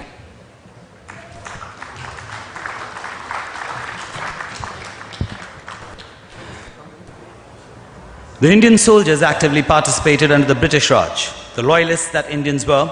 We had 1.3 million Indian soldiers in the First World War and over 2.5 million Indian soldiers in the Second World War, fighting on a foreign land, fighting for British Army. In other words, the destiny of the world for the next 70 years was shaped by the blood and sweat of the Indian soldiers. They fought valiantly and displayed ultimate courage and valor in war. 75,000 Indian soldiers laid down their lives in the First World War, and thousands more died in the latter wars. Let alone those who came home without arms and limbs and totally crippled for life. Of these brave and fearless soldiers, some were awarded for their conspicuous gallantry with the most coveted Victoria Cross, the highest gallantry award of the British Empire. To name them, Subedar Netra Bahadur Thapa, 25GR, 1944, Nayak Agan Singh Rai, 25GR, 1944, Rifleman Tul Bahadur Pun, 36GR, 1944, Rifleman Man Bhagat Gurung, 32GR, 1945, Havildar Gaje Gale, 25GR, 1943. Rifleman Ganju Lama, 17GR, 1944. Rifleman Lachiman Gale, 48GR, 1945. Havildar Umrao Singh, 30 Mountain Regiment, the Royal Indian Artillery, 1944. Lance Naik Sher Shah, 716 Punjab, 1945. Subedar Ram Swarup Singh, 21 Punjab, 1944.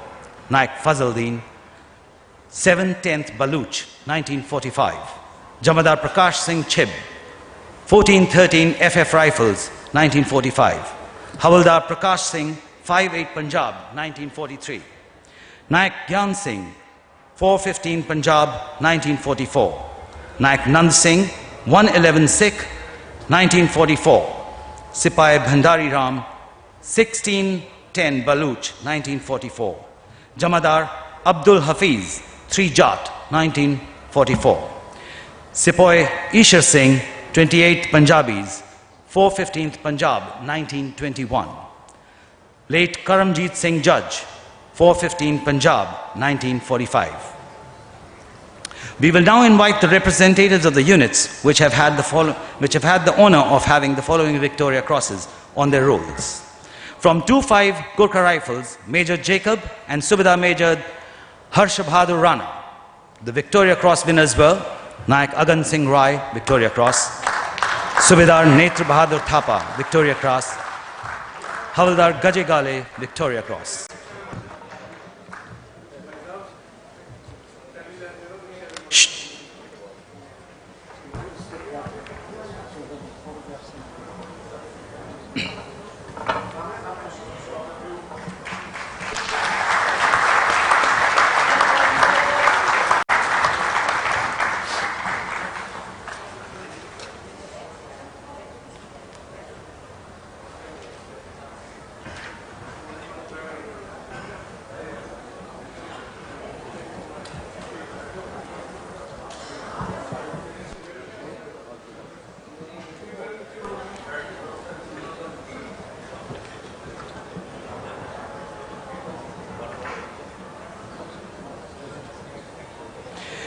Two Sikh, Major Bhartendra Thakur. The Victoria Cross winner was Sipai Ishwar Singh from 28 Punjab, which later got impaneled with 2 Sikh.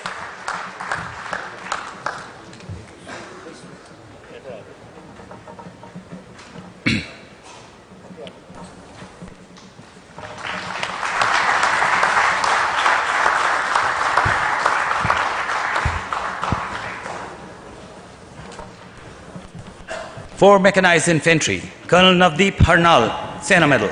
The Victoria Cross winner was Naik Nand Singh, 111 Sikh, now 4 Mechanized Infantry.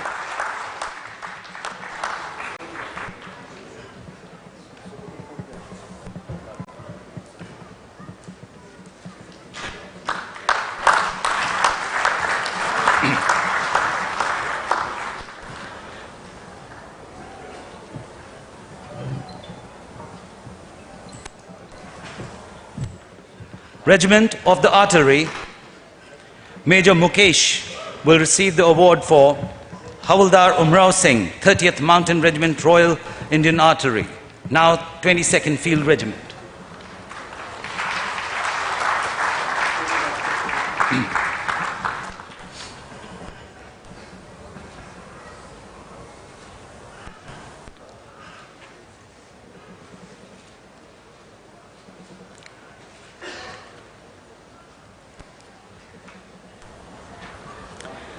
The Honorable Chief Minister, Captain Amarinder Singh, would now like to honor the indomitable courage of Lieutenant Colonel Anand Singh.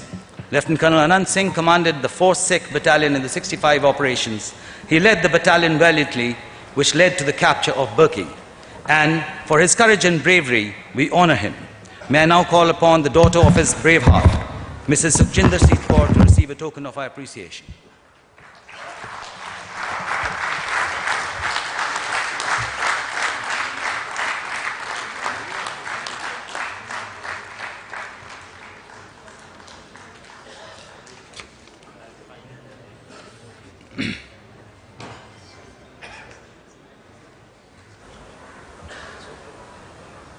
This is the granddaughter. Oh, sorry, I beg your pardon. My daughters are also here also. When the whole family is here, of Colonel Anand Singh. This was during the 1965 operations. I was then aide to the army commander, and we were then at Fort Div headquarters in Kemkaran, and the battalion, 4-Sikh, under Colonel Anand Singh, had been fighting for 48 hours, and they had captured Barki, and they had taken a great deal of number of casualties. It was an exhausted battalion. Men hadn't had enough food, but the army commander required a battalion to take what he called the high ground before a push could be made, in which the general himself took part. And next day was Saragadi Day. So he asked for Colonel Anand Singh to be brought to a point which we were going to pass on our way back. And he met him on the road, and he said, Anand, I want you to take that high ground tomorrow.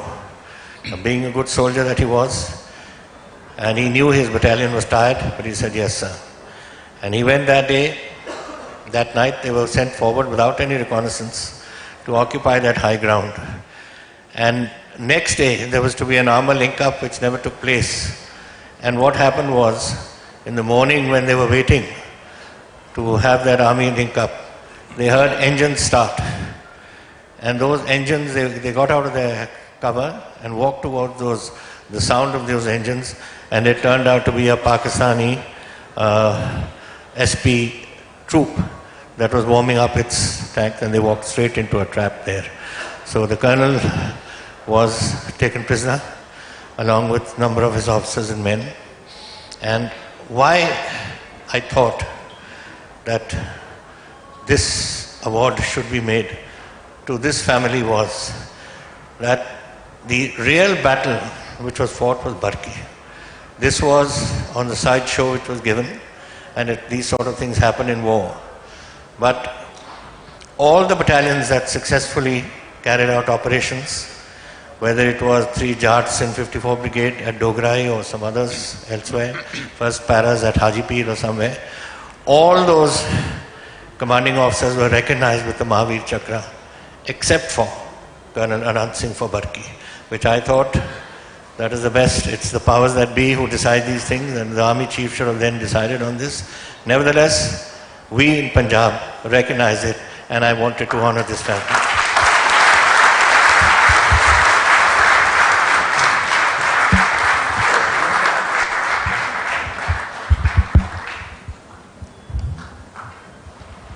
First of all, sir, I think it's a great privilege to receive this award, not from the Chief Minister, but a great soldier himself.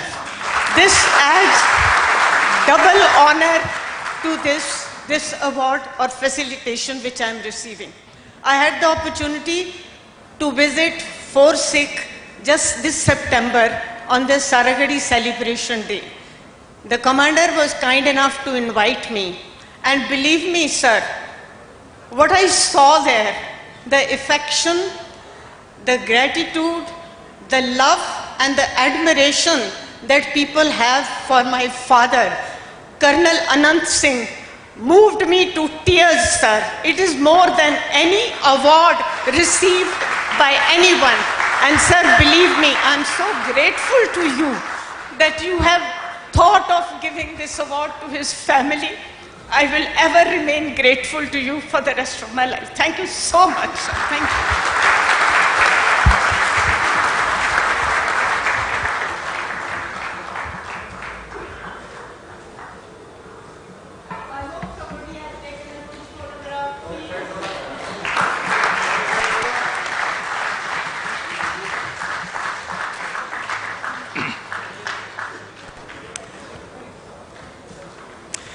A token of appreciation to the various contingents, volunteer groups from various units, institutions and schools with commendation certificates for their outstanding contribution towards the Military Literature Festival, making this festival a grand success. It wouldn't have been possible without them. I call upon the reps of Western Command, Naib Subedar Gurdeep Singh, 2 Sikh, for the weapons display.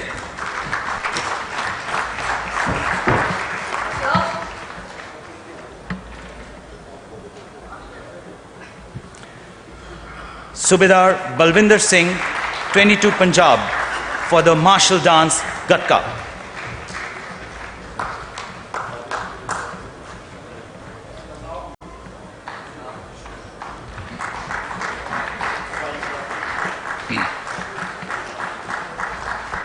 Naib Subedar Lima Sherpa, 25 GR, for the Khupri dance.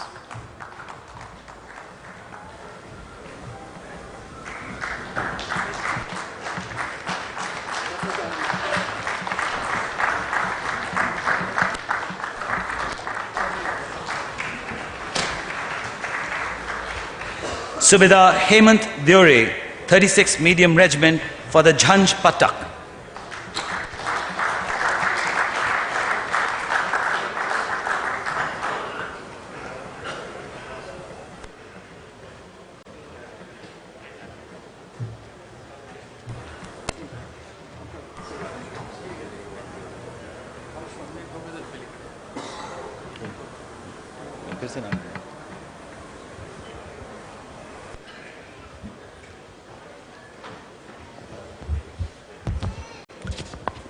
Subedar Hemant Deore, 36 Medium Regiment, for the Jhanj Patak.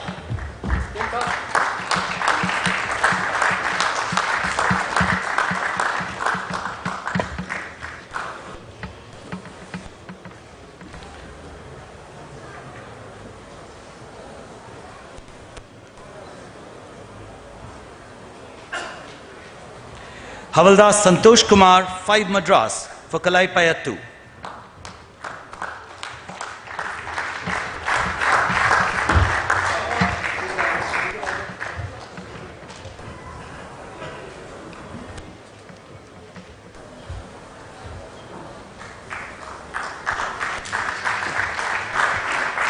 Subedar Chanan Singh, 2 Sikh, pipe and drums band.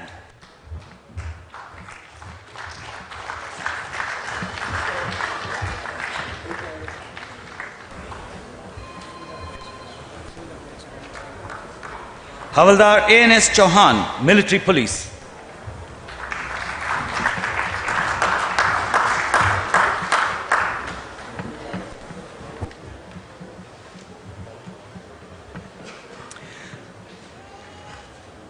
Havaldar Deepak Kumar, Western Command, Pioneer Company.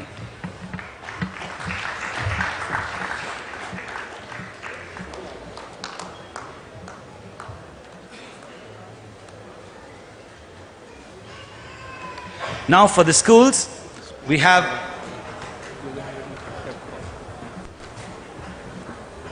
for the schools who have been on their toes, we will call upon the representatives from Yadvindra Public School, Mohali.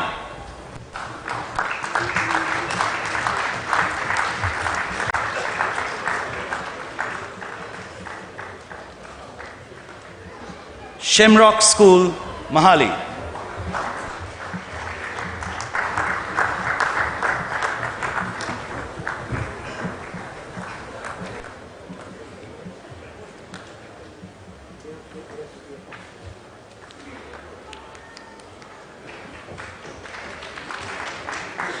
Mai Bhago Armed Forces Preparatory Institute, Mohali.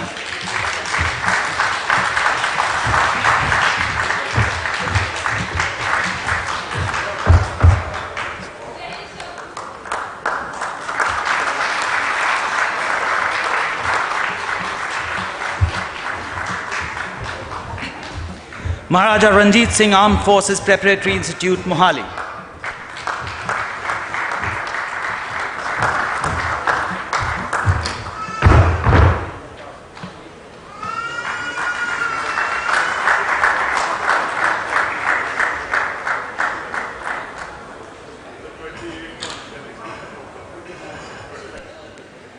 Learning Path School, Mohali.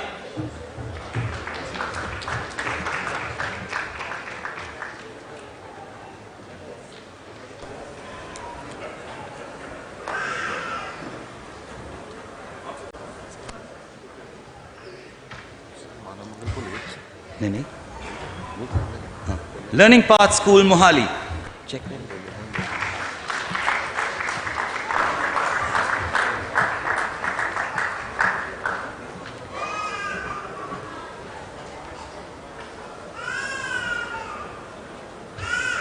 Manav Mangal School, Mohali.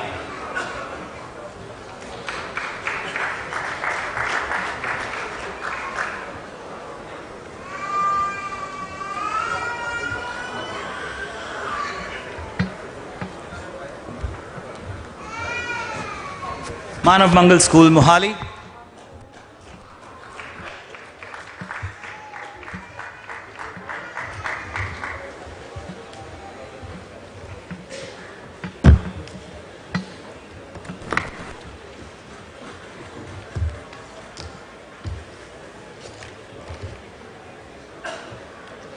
The 2nd Battalion, NCC, Chandigarh.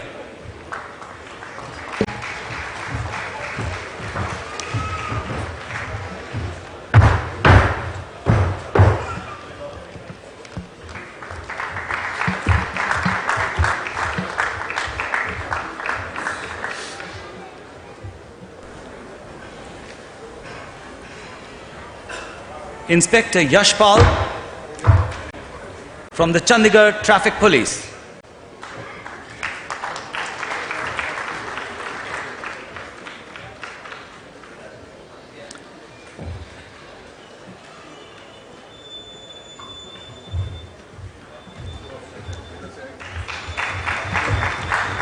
DSP Amroha Singh and Inspector Bohar Singh, Security Wing, Chandigarh Police.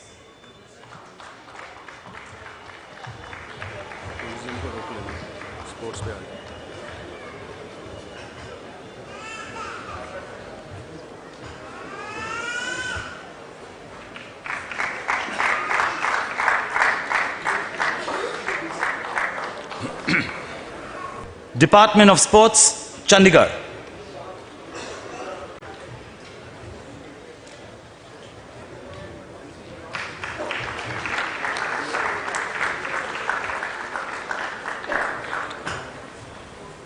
Mr. Pathak from MOH, Municipal Corporation, Chandigarh. Mr. Pathak from MOH. Chandigarh Administration, Mr. Ranjit Singh, Superintendent Engineer.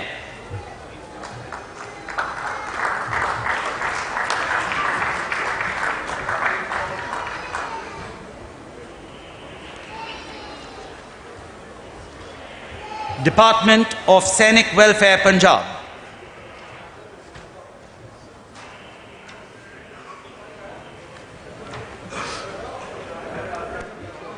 Department of Sainik Welfare, Punjab.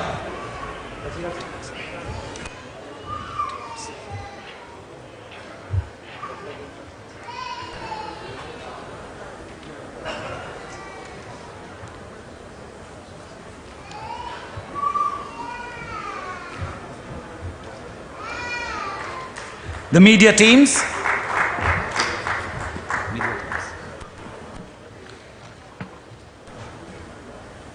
The media teams.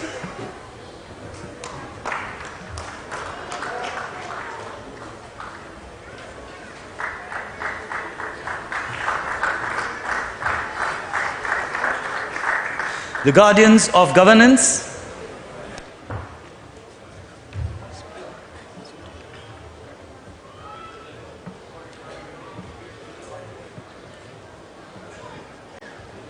Punjab War Heroes Memorial and Museum. Punjab War Heroes Memorial and Museum.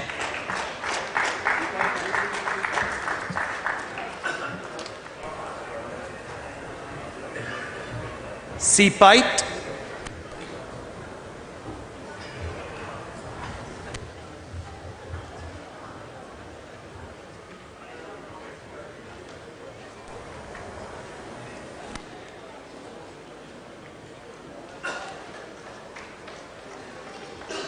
The Speakers Committee.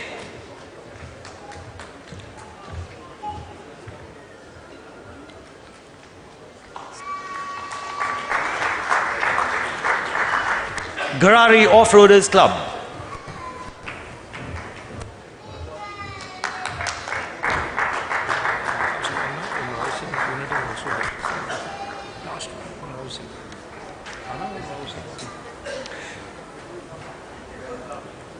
The Bird Watching Club. Regiment of Artillery.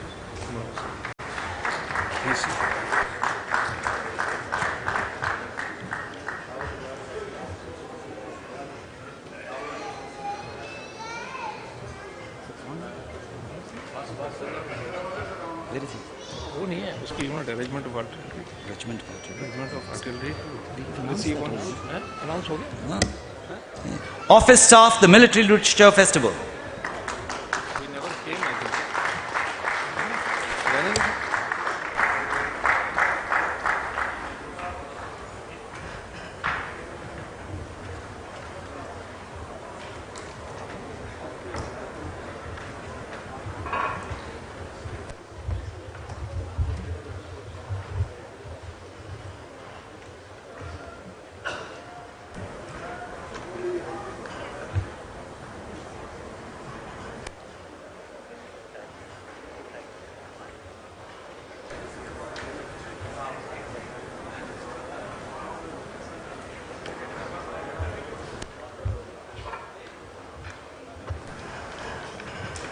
We will now have the group photographs.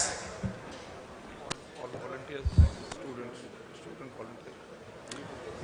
The group photographs is of the student volunteers who worked really hard and have been in dancing attendance to all of us to ensure that this literature festival has gone off like a dream. Clockwork precision is what I would call it. Thank you.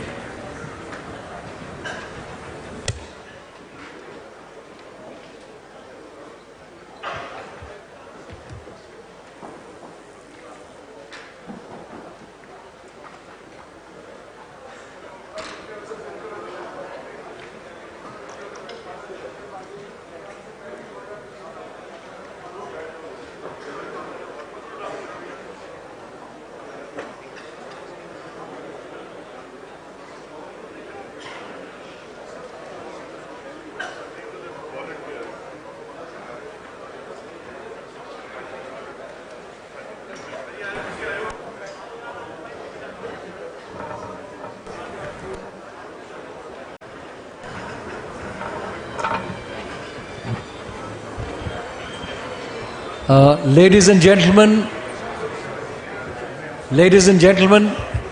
the Honorable Chief Minister will say a few words.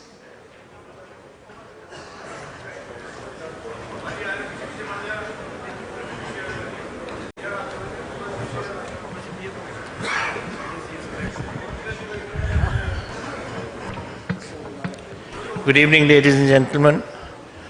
I don't intend to make a long speech. I think after this wonderful 3 days and the panel discussions, you should carry those memories home with you. I want to thank the General Shergill, and all his team, 100% volunteers who have made this literature festival a great success.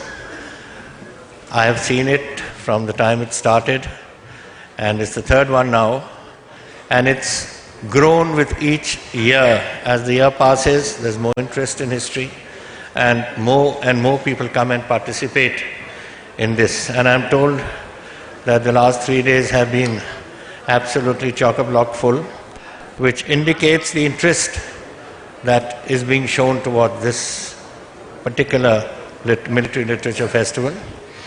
And I'm happy that so many young people are here, all volunteers here in front of me, who have contributed their time to this festival. And many of them, I'm sure, you will see them one day in uniform of our defense services.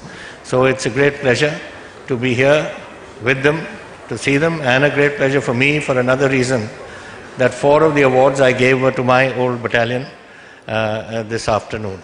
So I'm happy that we've been able to do so much, inculcate the spirit of the defense services into these young minds, and I'm sure that in the years to come we'll find many of them who will be here participating in this function and into uniform to defend our country, whether it is in the Army, in the Navy or the Air Force.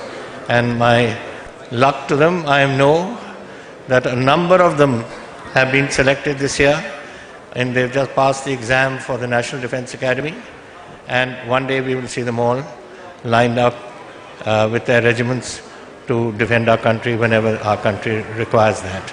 So it's a great pleasure being here with you all. Thank you for all coming. Thank you for making it a success, and I hope this is going to continue as the years pass.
One second. So I'll be in touch with the staff office. No, we'll be in touch. We'll get it.